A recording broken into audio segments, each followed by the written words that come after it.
清晨烟雨，黄昏尽是温柔。少年戎装驰骋，星辰如眸。眼神温暖坚定，满笑辐射。是一段风华，一直留下，蓦然回首。冬天，雪花飘落的季节，你怀中却似春天，花香布满了世界。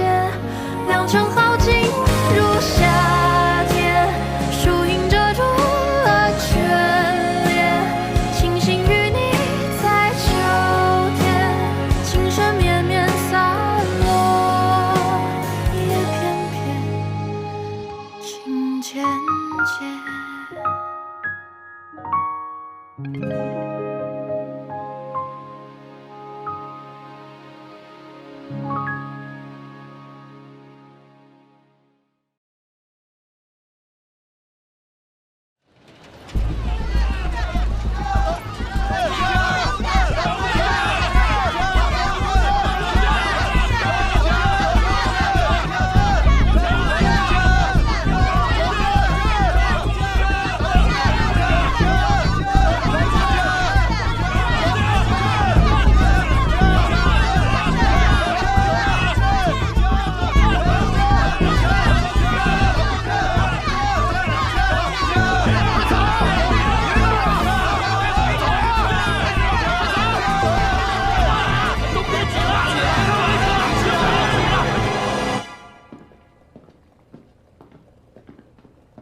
司令，几位棉纱厂的老板要见您。哎呀，王老板、郭老板、陈老板，来，请坐，请坐，稀客呀。谭司，倒茶。谭司令啊，我们今天来找你是有很要紧的事情，根本没心思喝茶呀。不知道三位老板遇到什么难事？谭司令，你谭家军2000士兵，除了穆家纱厂，就属我们3家安置的最多。最少的也安置了200多人，最多的有400-500人呢。是，这些我都知道，也非常感谢3位老板解我的燃眉之急啊！谭司令，不瞒您说，我们接收的这些士兵啊，真的是让我们苦不堪言呐。你想，你的兵去了纱厂，苦的不是你的兵，而是纱厂的老板。王老板，您这话从何说起啊？兵啊，都是好兵。只是确实不会做工啊，这5、6个人也不敌我们一个熟手工，工作效率太低了。如此低的工作效率，还要占我们一步之机，导致我们纱厂的出纱率那是大幅下降啊。我算了一下，现在也就是接收兵之前的1半产量啊。拿枪的手去拿纺锤，首当其冲的就是效率低，而效率正是纱厂的生命。这些士兵啊，虽然活干得不好，却要和熟练工拿一样的薪水。这虽说有商会的补贴吧，但这熟练工难免会有不满。不瞒您说啊，我这纱厂已经停工2天了，工人们都要求涨薪。哎呀，我们也不堪重负啊。不患寡患不均，干不干活都一个薪水，那谁还愿意干活呢？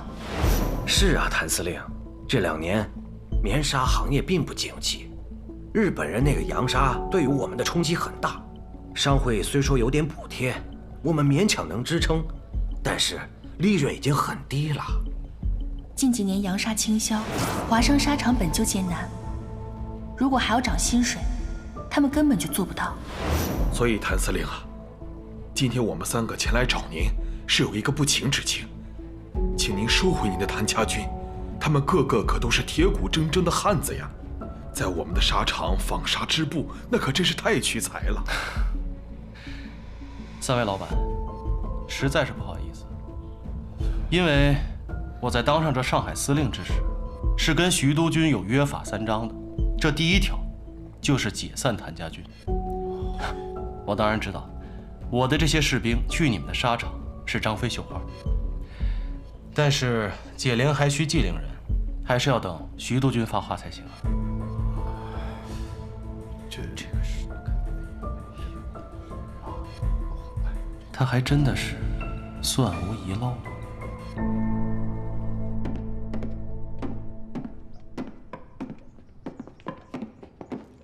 好，请。慢走。告辞了。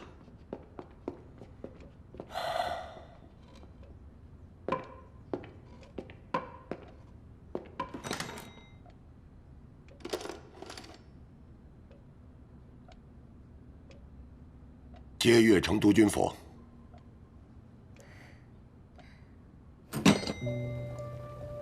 督军怎么了？穆志远刚刚给我打了电话，说是给我拜个小年。其实呢，他是给那些纱厂老板当说客的，说什么现在的纱厂行业不景气，安置士兵是雪上加霜。这句话不是哭穷，就是想甩包袱。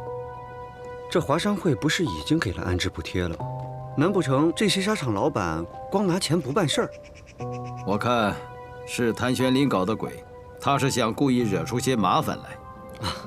督军，您看我们是不是可以先不用管这些纱厂老板？反正谭玄林已经交了枪，又分散在各大纱厂里，时间一长，疏于管理，难免会有一些作奸犯科。到时候，我们就有收拾他的理由。爸爸在徐督军那里碰了个软钉子，他还是执意要把士兵安置在纱厂，但他也透露了口风，说不会等太久，不会让纱厂老板太为难。徐伯钧肯定另有打算，他不可能这么好心，把我的兵当野养。那你现在总该相信，我是真心想帮你的吧？你确实每一步都算到了。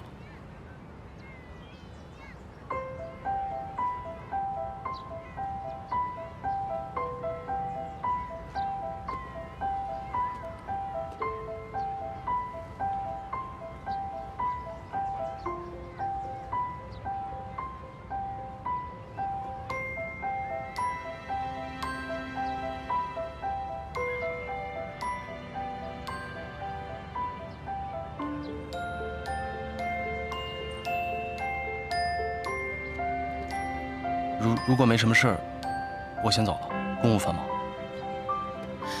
你最近到底怎么了？跟变了一个人一样，玩笑也不爱开了。你不就喜欢这种端着的正人君子吗？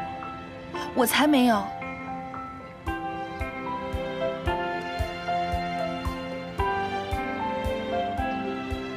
那你喜欢我这样的吗？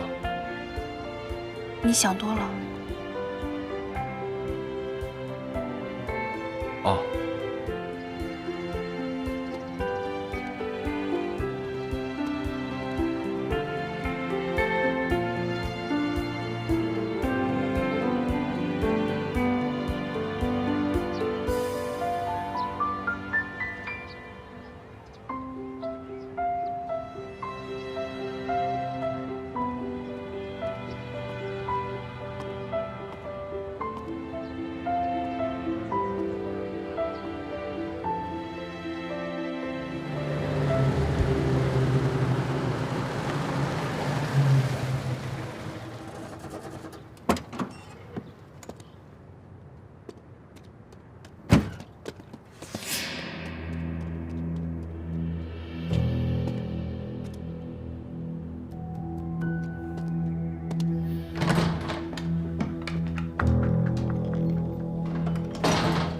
Cindy, I'm back.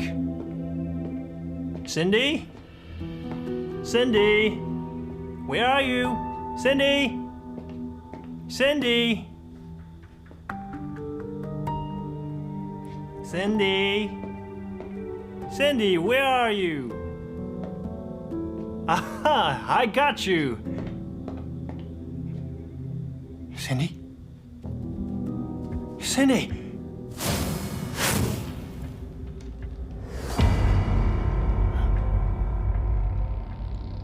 对，是司令部发的，有什么问题吗？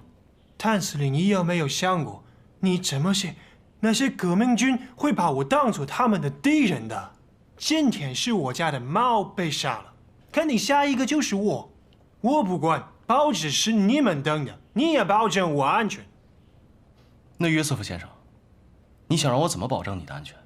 你必须派兵在我家和公司附近把守，再派几个身手好的，随时跟着我。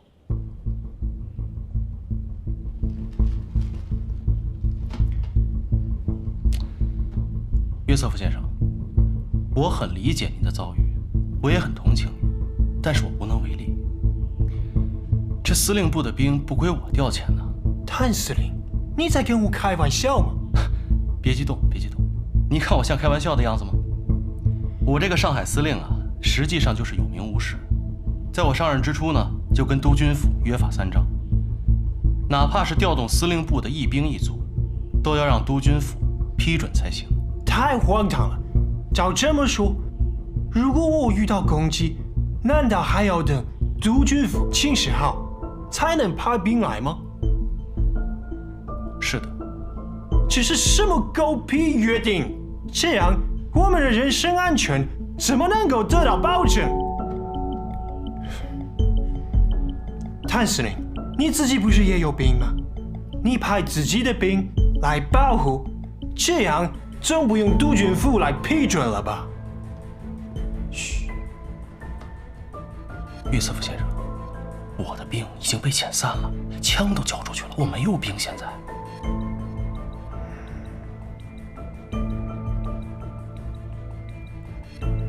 但是，约瑟夫先生，这件事也不是没有解决的办法。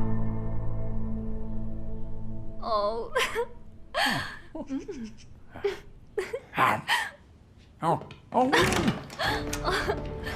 ，I'm sorry, sir. My God, Joseph, look!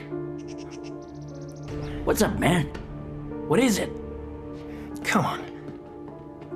Come on. I'll be back in 10 minutes, right? My God, what is it? Cindy. Cindy was killed right at my house. It's Revolution Army, and I'm their next target.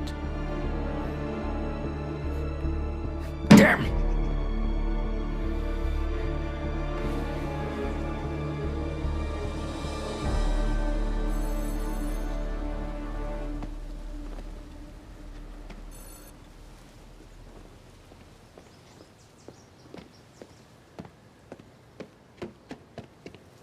——督军，费安顿先生的电话。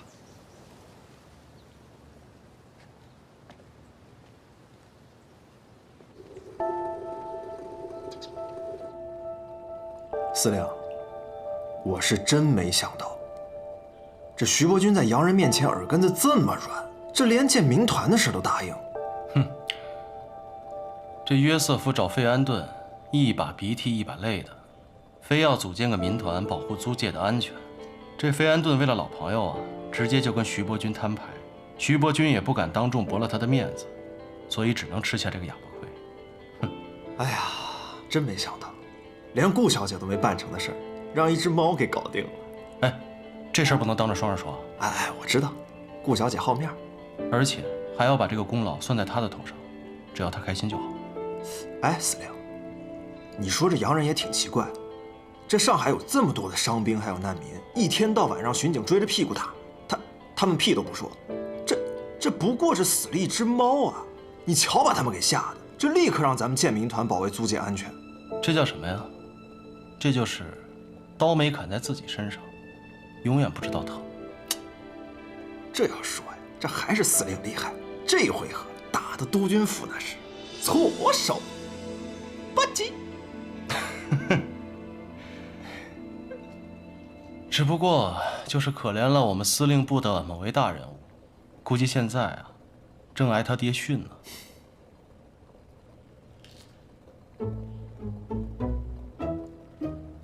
哎，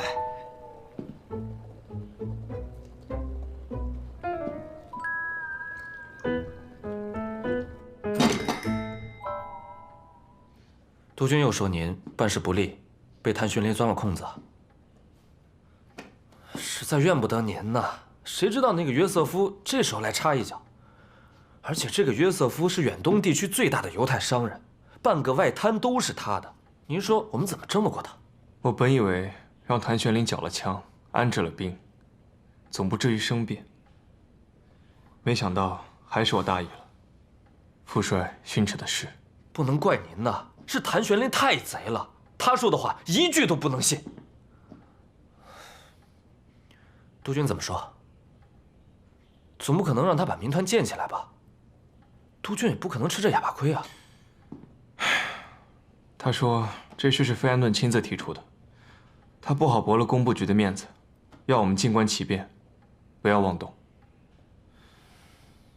我想，可能副帅也没有想好对应之策吧。督军，这是这几天的报纸，关于工厂闹事和罢工的事情越来越多了。不用看我都知道，是谭玄龄这个马匪崽子搞的鬼。沙场老板们想甩包袱，英国人想保护租界的安全，谭玄龄他想趁机钻空子。这个马匪崽子的确是太狡猾了。想在我的管辖之内成立私人武装没那么容易。他用这种手段让我承认民团的存在，他还嫩了点儿。您的意思是，如果谭玄龄的兵不能保护租界的安全，还扰乱治安，那他的民团还能存在吗？英国人还能支持他吗？还是督军高明啊！穆公要替那些沙场老板们出头，想甩掉谭家军这个包袱。你说谭家军那帮兵痞子能吃这种亏吗？属下明白，我这就派闵大成去安排。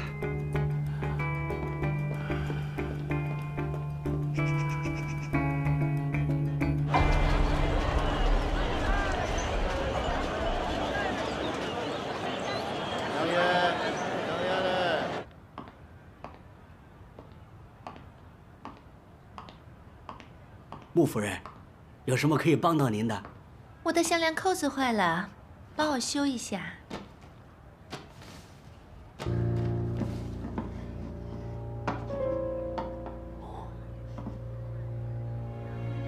穆夫人，您先到后头喝茶，半个时辰以后啊，就可以取了。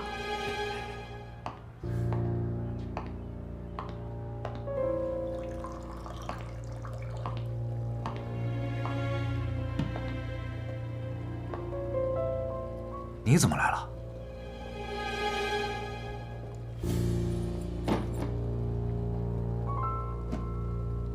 你倒是挺悠闲。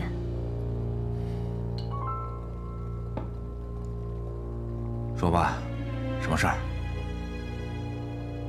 茶是不错，可是酒不怎么样。不会吧？我已经按照你说的都吩咐下去了。可他现在一点事都没有。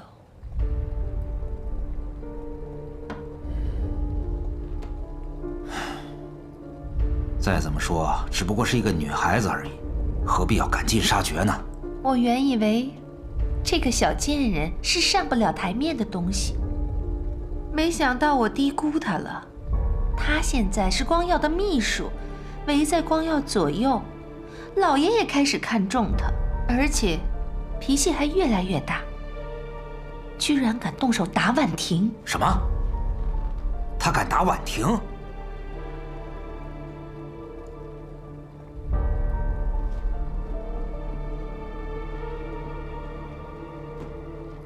他不仅打了婉婷，现在居然敢彻夜不归，还住在了光耀的休息室。要不了多久，嫁到督军府的不是婉婷，就是他了。到时候穆家的财产，还不落到他的手里。看起来，还真不能再留着他了。我这儿倒是有一个把他给除掉的机会，可以神不知鬼不觉地把他……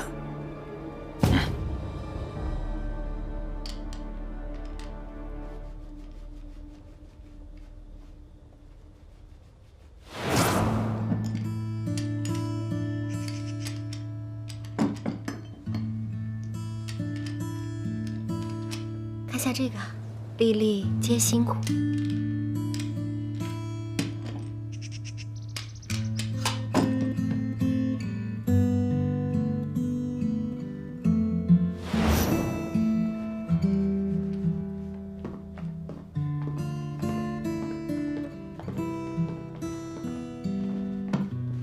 司令，今天是除夕夜，家家户户都在吃团圆饭，咱俩今天高低喝上一杯啊！行。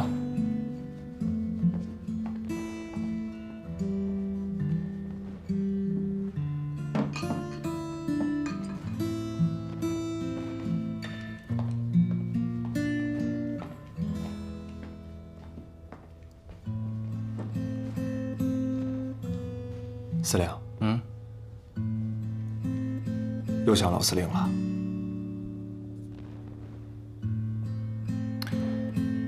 我们谭家要想吃团圆饭，只能去祠堂吃了。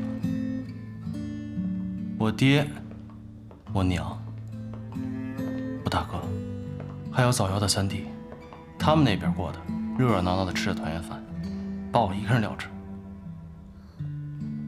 冷冷清清的。司令，别这么说嘛，咱不是还有四小姐呢吗？哎，她不气我就不错了。哎，不过说真的，你真得多管管她了。自从她认识了这个裴少君，顶撞人的次数是越来越多了，那连我都管不了她了。这小子吧，人倒是不错。只不过，如今这世道，穿上这身军装就是朝不保夕。我实在不想看着小四过着提心吊胆的日子。我宁愿他找一个读书人，哪怕是生意人，平平安安的过一辈子吧。四小姐年纪还小，等她长大了，就能理解你的良苦用心了。长大了。一转眼都18岁了，还要长多大？想当初，我在外面带兵打仗，他8岁的时候，我就给他送到寄宿学校。那时候我送他的时候，他哭着喊着不想让我走。当时我就在想，有时间我就多陪陪他。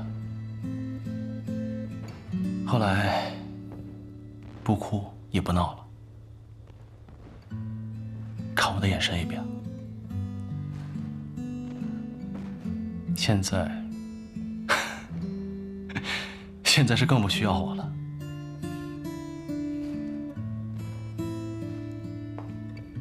四小姐以前确实是粘人，性格又好，跟现在完全是两码事儿。是啊，但我真的是不敢把她带在身边。谭四，你知道吗？她是我的亲妹妹，我不敢冒这个险。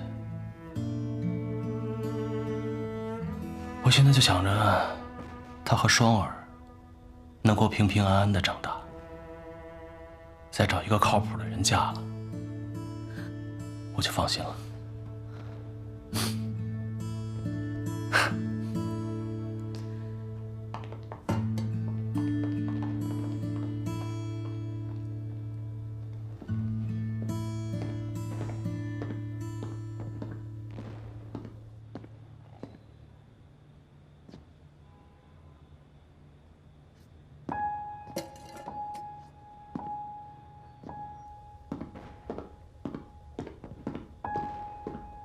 什么东西啊？不知道谁在门口放了个饭盒，饺子。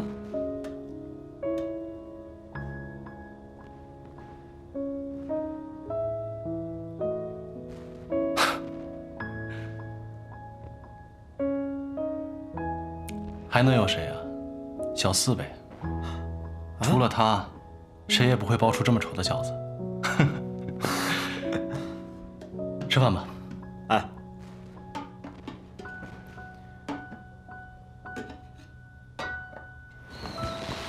小四，小四，你慢点。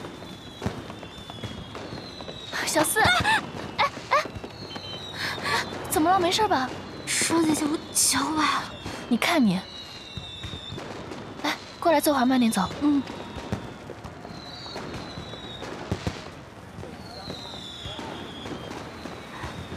来，慢点。疼吗？疼不疼？嗯。你看你二哥知道又要担心了。以后啊，你要听你二哥的话，和那个裴少君保持距离，知道了吗？嗯。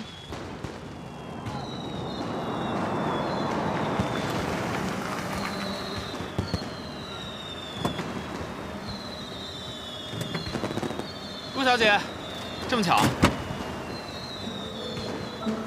我说那小子人还不错，只不过如今这世道，穿上军服就是朝不保夕。我实在不想看着小厮过着提心吊胆的日子。苏少帅、裴少帅，你们来的刚好，小厮脚扭了，能帮忙把他送回去吗？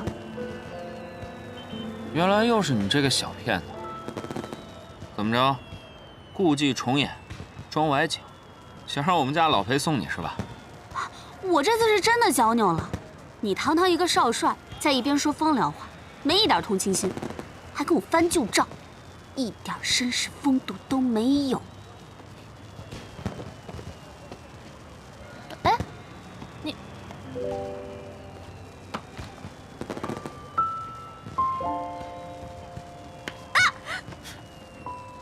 好了，没什么大碍了。这2天好好休息，少下地走动。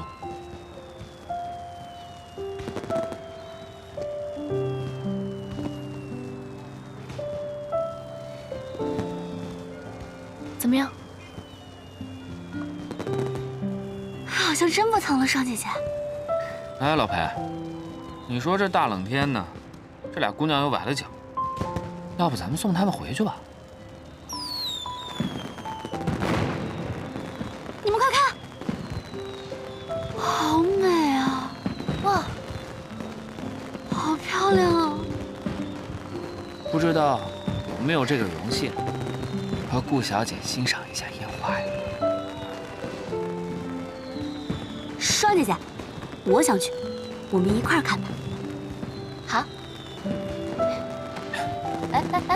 哎，你干嘛？哎，谁让你多管闲事的？给她创造点机会。二哥，这老天总是让我遇上他，不能怪我。裴少帅，你说不让我动，你是不是得帮我一下？怎么帮？我想去那边看烟花。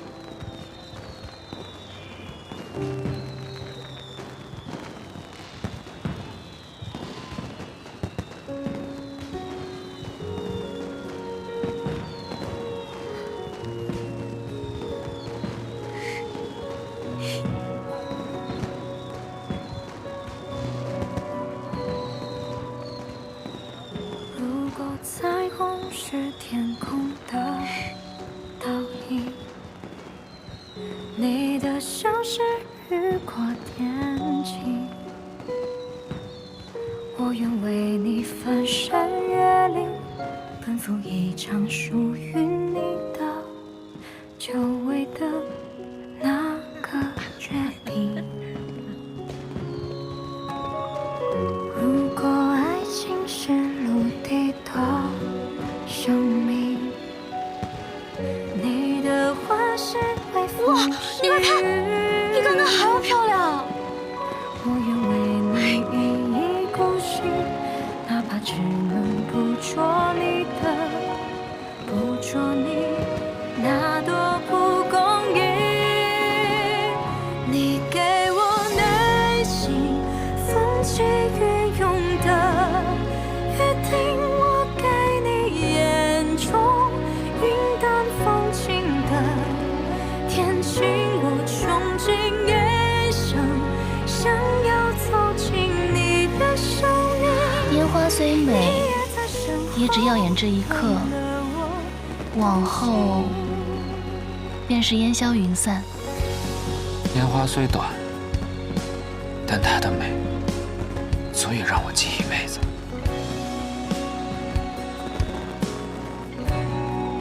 双姐姐既然喜欢看，就让苏少帅天天给你放。他俩说的不是烟花，是人生。哦，今儿个除夕夜，咱们几个好不容易聚在一起，聊点开心的吧。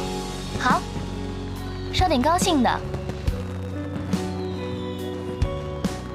烟花易逝，愿我们都如一江春水，滔滔不绝。好，滔滔不绝。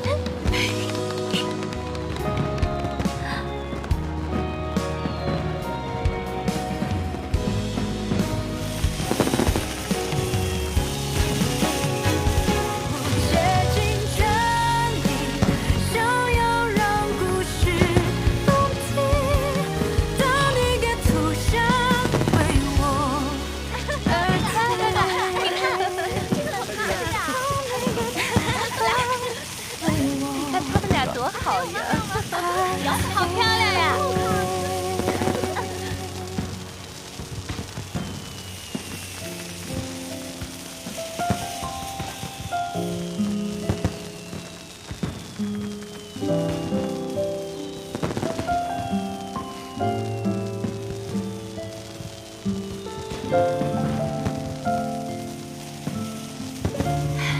乖乖哥哥。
新年快乐！新年快乐！新年快乐！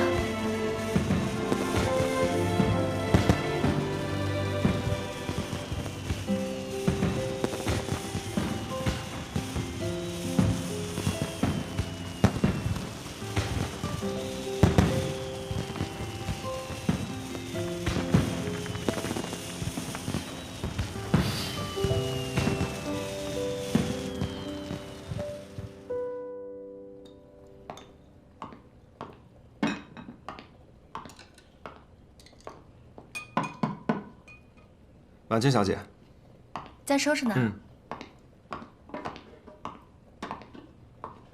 昨天晚上吃了饺子啊？啊，对，四小姐和顾小姐送来的。顾小姐也来了。谭色，你把昨天……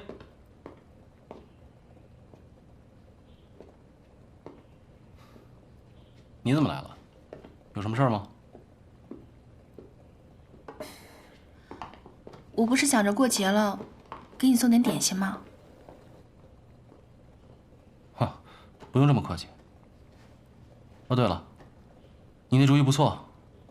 这工部局决定成立民团局的消息一传出来，这些纱厂的老板恨不得主动把我的兵送回来，这徐步军想拦都拦不住。那就好啊。你还有事吗？我看你最近不太对劲，有点严肃。你是不是碰到事情了？你们这些女人啊，真够麻烦的。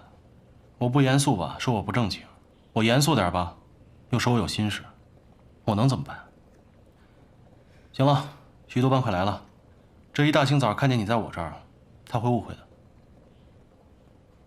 司令，进来说。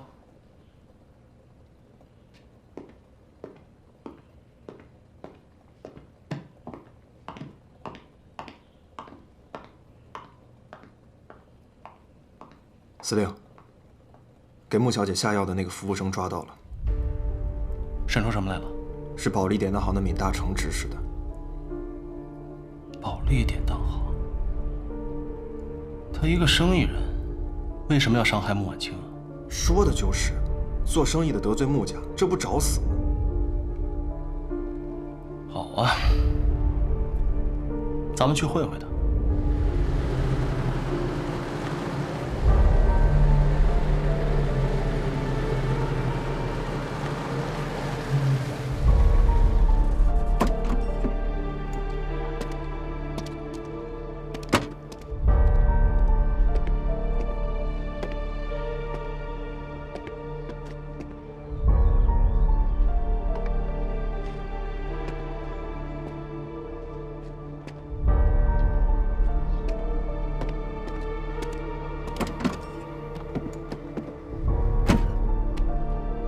司令，没有人，先回去。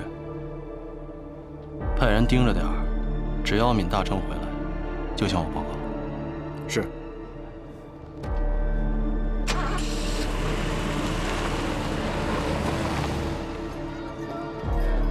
行，好久没见了，刚才吃。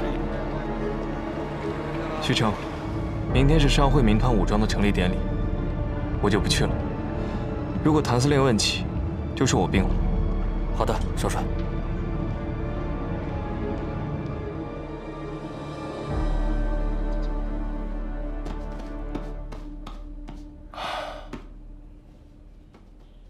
司令，你说你这身板长的，这天生就这个衣服架子嘛，这能不打胜仗吗？不打胜仗都天理不容。别跟我说这些啊，打仗靠的是脑子，又不是这些花里胡哨的东西。小的这不是想拍拍马屁吗？你开心了就能给我长点饷钱。哼，你就别想了，不可能的。哎，别走，我这肩章歪了，帮我再整理一下。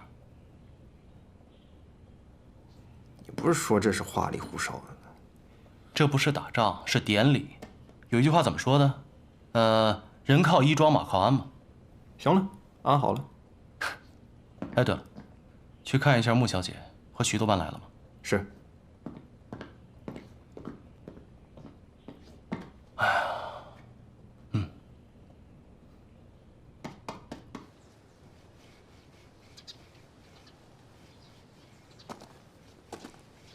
周师傅呀，不是，周师傅啊，哎，一会儿送完老爷以后呢，去一下吉斯菲尔路的洋行，给小姐取下皮草。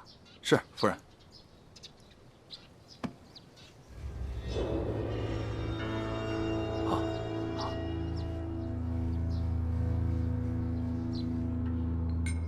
爸，今天的典礼您还打算讲话吗？不讲了。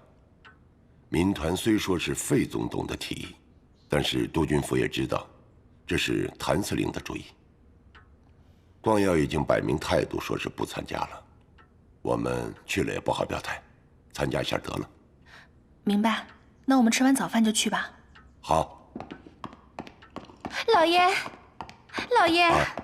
婉婷肚子疼，疼得在床上直打滚呢。怎么会这么严重？没事吧？我也拿不准，要不你去看看，要不然就请大夫吧。婉清，我去看一眼婉婷，你先去，我马上赶过去。也好，这样万一他们要让您讲话，我就先帮您推脱掉。好。车在门口，让司机先送你吧。好。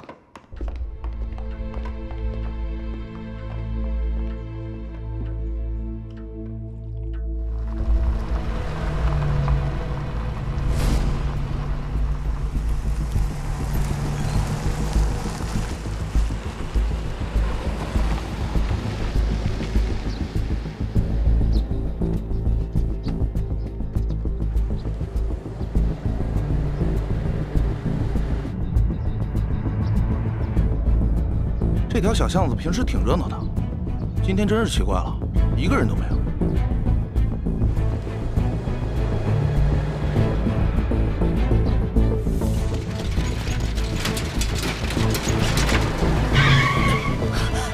倒车！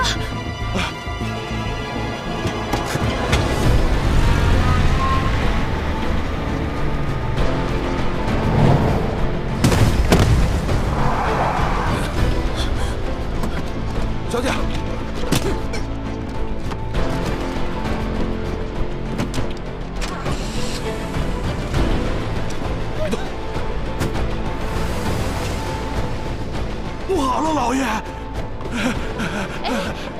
婉清小姐被人绑架了。你说什么？什么？在哪里？诸位，今天是上海华商总会民团局成立的日子，欢迎各位嘉宾的光临。接下来，让我们掌声欢迎谭司令上台致辞。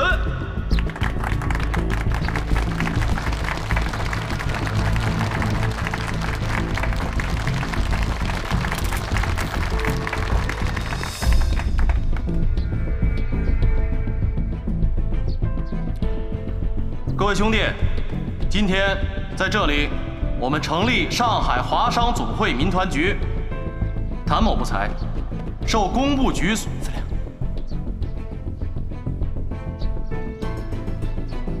好，我知道。希望大家同心协力，拥抱上海太平。哎，谭司令，谭司令，司令。罗副，你在这看一下，我带人去看一眼。好，你们跟我走，让我们同心协力，拥抱太平。同心协力，拥抱太平。一群废物！上面让你们绑的是穆志远，你们绑个女人回来！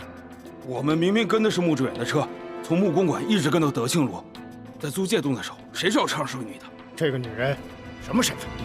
是穆志远的女儿。泪化成雨满天，回到相遇的起点，一眼就见到你那张迷人侧脸，一望无际，天空海阔，我许下承诺，让红尘与我们一起陨落。若忘记你轮廓，如何拼凑，让几个空将我俘获，拥抱着起落，余晖中扑火。这纷纷扰扰的人世间，竟然耗尽我一生落寞。就算模糊着视线看不清，策马与你高歌。